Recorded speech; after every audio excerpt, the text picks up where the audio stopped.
Olá, tudo bem? Estamos aqui no nosso primeiro webinar sobre mecanismos fisiopatológicos das doenças crônicas não transmissíveis, onde o meu grupo, composto por eu, Eduardo Rodrigues, Cícero Rafael, a Iris Fabiana e a Carla Rayane, tendo como professora orientadora a doutora Amanda Marcelino, onde o meu grupo ficou com o tema estratégias terapêuticas baseadas nas fisiopatologias das doenças crônicas transmissíveis.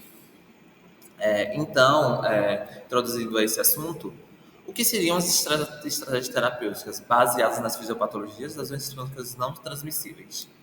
Elas são abordagens clínicas que têm como fundamento o conhecimento das alterações fisiológicas e patológicas do corpo humano para o tratamento de doenças e, nesse trabalho em específico, uma abordagem diante as doenças crônicas não transmissíveis.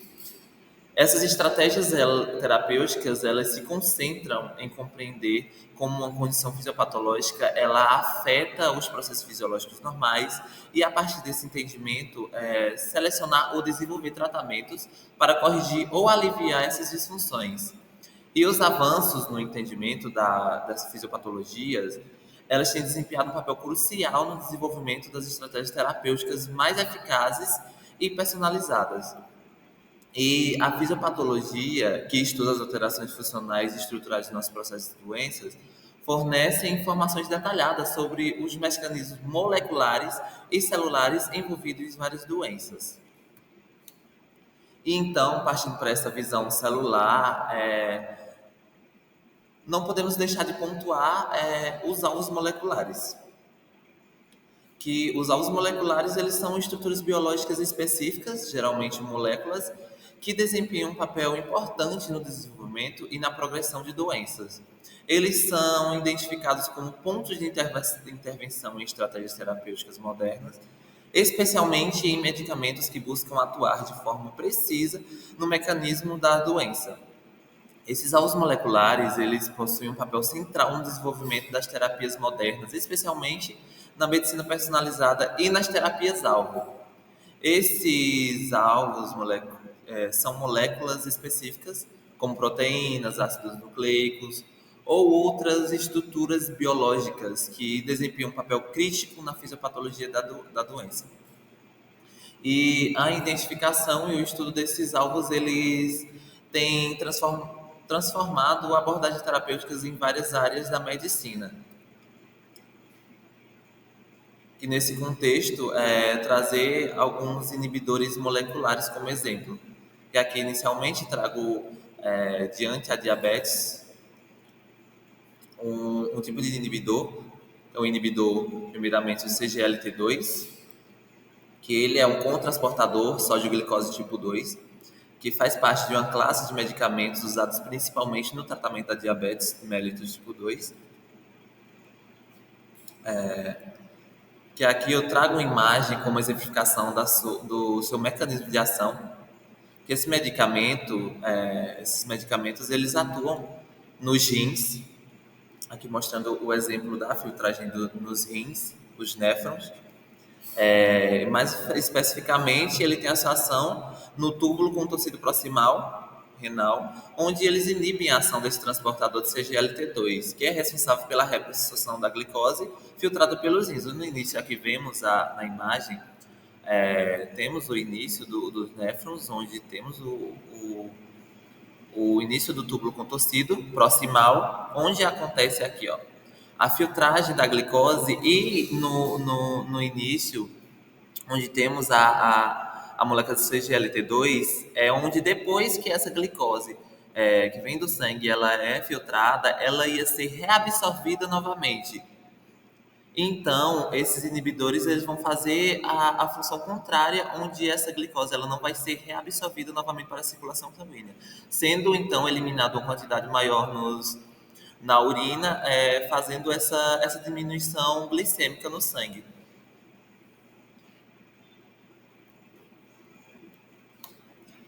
E então, aqui como alguns exemplos de medicamentos inibidores da SGLT2, temos a empagliflozina, que ela reduz a glicemia ao promover a excreção da glicose pela urina e também apresenta benefícios cardiovasculares. Temos a dapagliflozina, que além de controlar o diabetes, ela é usada no tratamento da insuficiência cardíaca e na proteção renal. E a canagliflozina, que ela demonstrou benefícios na redução de eventos cardiovasculares e na progressão de doenças renais. E então, aqui como exemplificação de um outro tipo de inibidor, nós temos o exemplo da PCSK9 e sua ação na dislipidemia.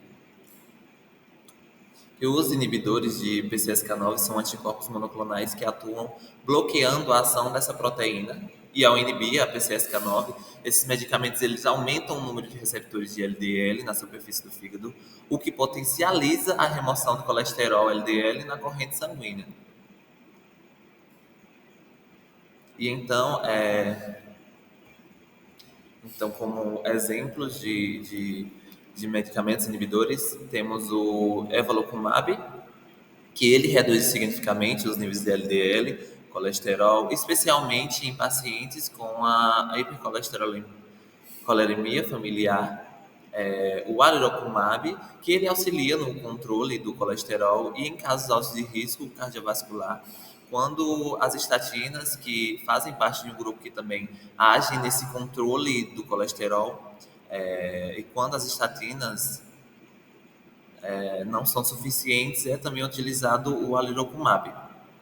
O inclisiran, que ele é um pequeno RNA de interferência que ele reduz essa expressão do PCSK9, que acaba proporcionando um controle prolongado do colesterol. Esses medicamentos, eles têm, de certa forma, revolucionado o manejo de suas respectivas condições ao oferecer alternativas eficazes e muitas vezes benefícios além do controle primário das doenças.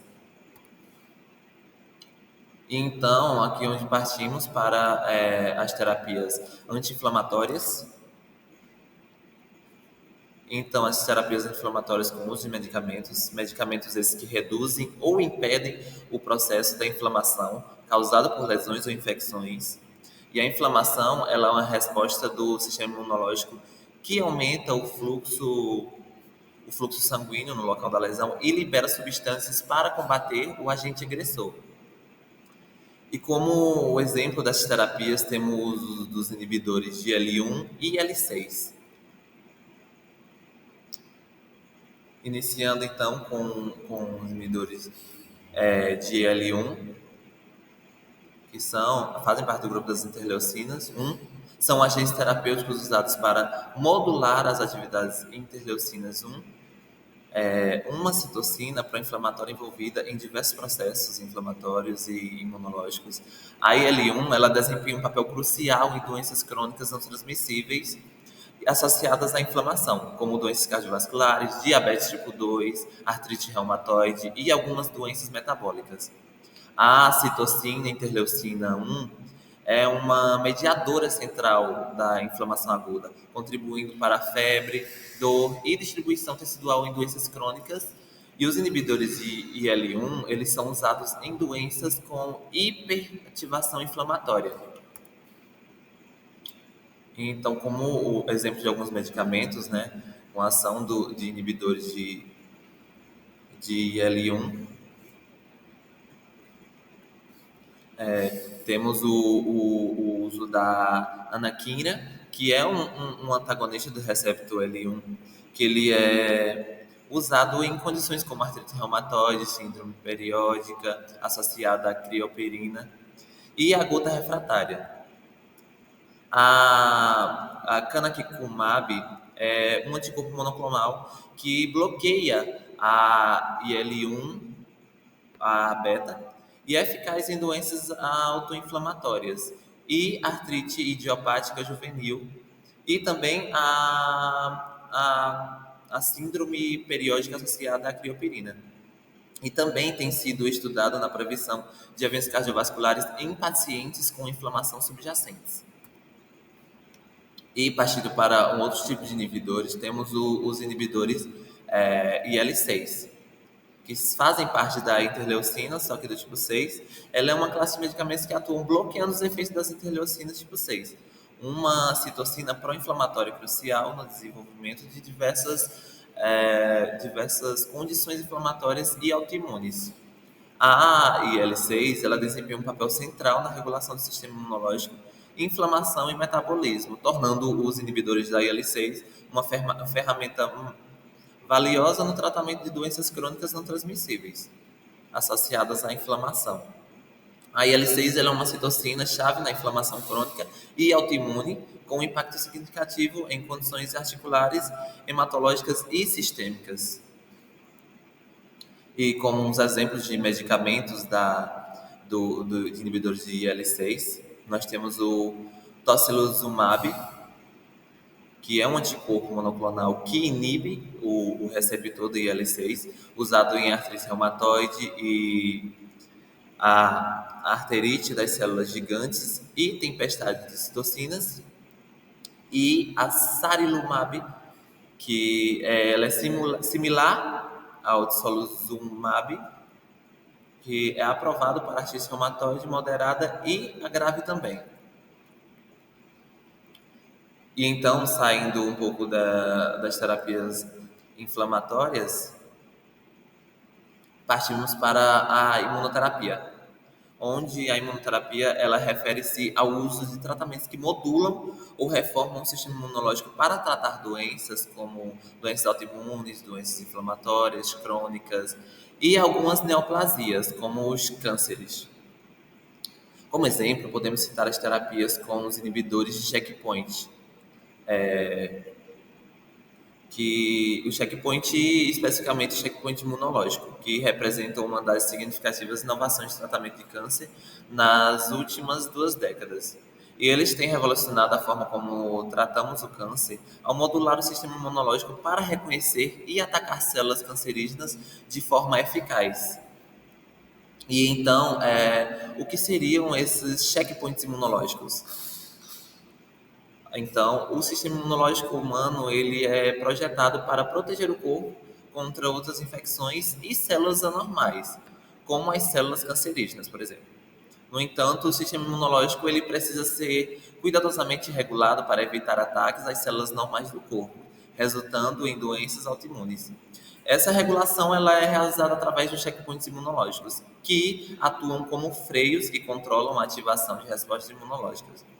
E esses checkpoints, eles são proteínas ou receptores nas células imunes, como as células T, que interagem com proteínas checkpoints nas células tumorais para ligar ou desligar a resposta imunológica.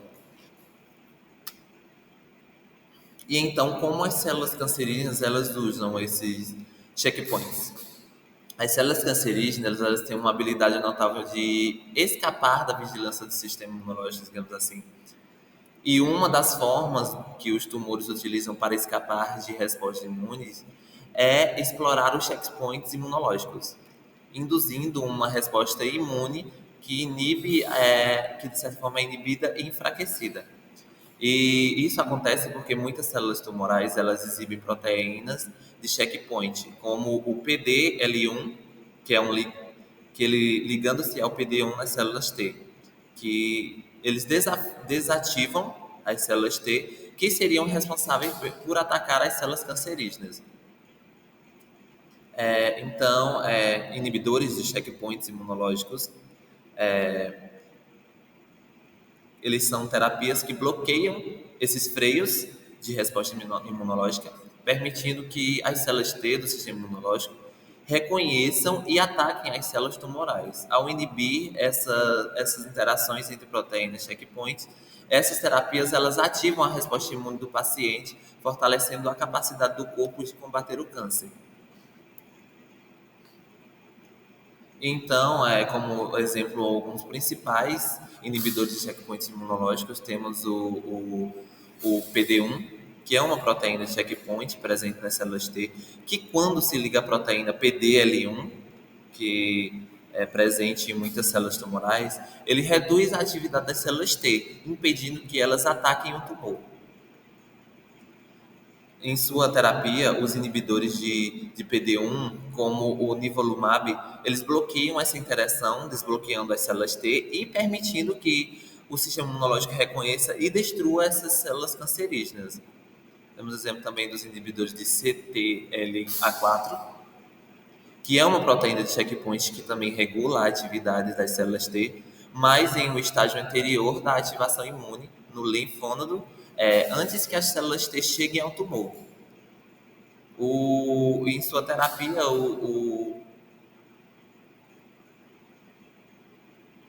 o nivolumab, no caso o ipilimumab, ele é um inibidor da CTLA4 que libera as células T para uma resposta imunológica mais forte, aumentando sua capacidade de atacar o câncer. Frequentemente, ele é usado em combinação com outros inibidores de checkpoint, como os do PD-1.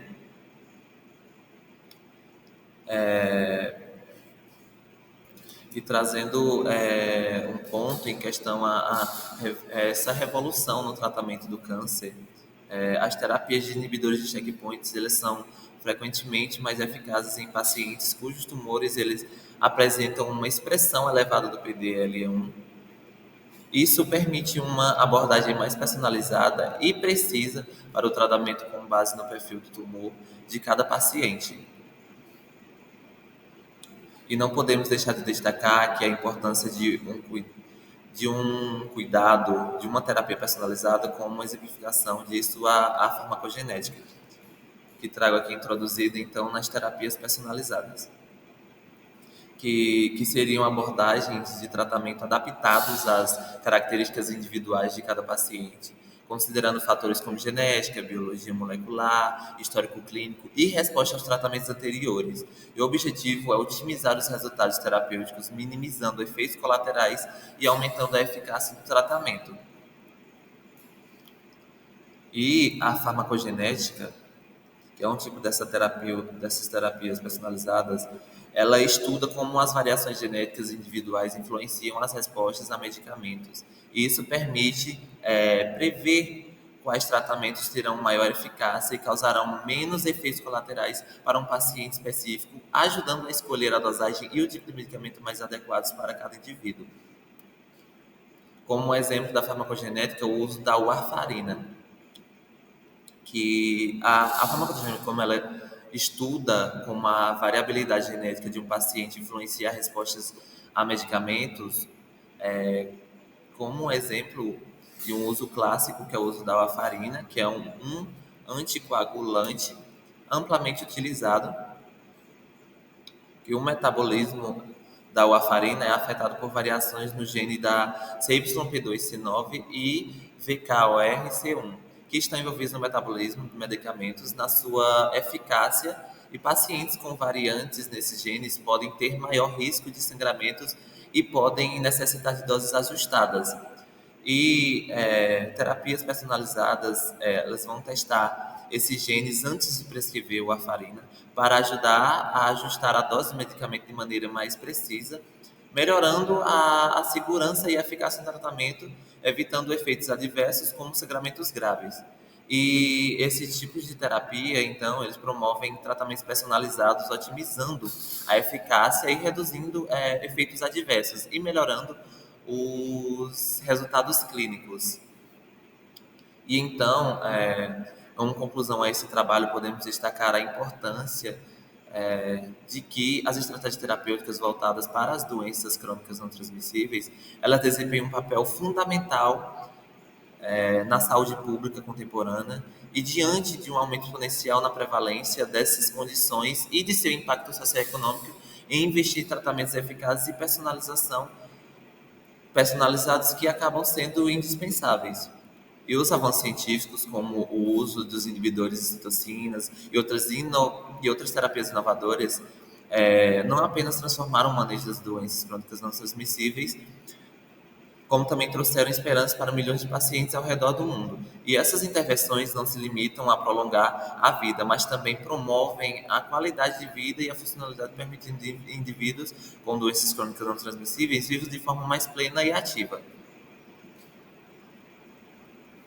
Então, como um exemplo disso, Eu trago uma exemplificação de pacientes com mutação do gene BRCA1, que são genes supressores associados com o câncer de mama, que podem se beneficiar de terapias como inibidores de PARP, que são poliadenosina de fosfato ribose polimerase, que é uma enzima presente em todas as células do organismo que é responsável por reparar danos de DNA. Os inibidores de PARP são uma classe de medicamentos que impedem a ação da enzima, impedindo o reparo do DNA e levando à morte da célula cancerígena. Enquanto outros pacientes com câncer de mama, eles não terão a mesma resposta, mostrando a importância dessa personalização baseada em mecanismos genéticos. Portanto, é essencial que essas estratégias continuem a ser desenvolvidas, de certa forma ampliando essas tomadas acessíveis e com o apoio de políticas públicas e de sistemas de saúde comprometidos com essa equidade e a inovação. E apenas assim será possível mitigar os efeitos das doenças crônicas não transmissíveis e construir uma sociedade mais saudável e resiliente. Então, agradeço aqui a atenção de todos e espero que esse trabalho tenha ajudado a trazer uma melhor compreensão quanto às estratégias terapêuticas voltadas para as doenças crônicas não transmissíveis. Aqui, então, nossas referências utilizadas. E muito obrigado.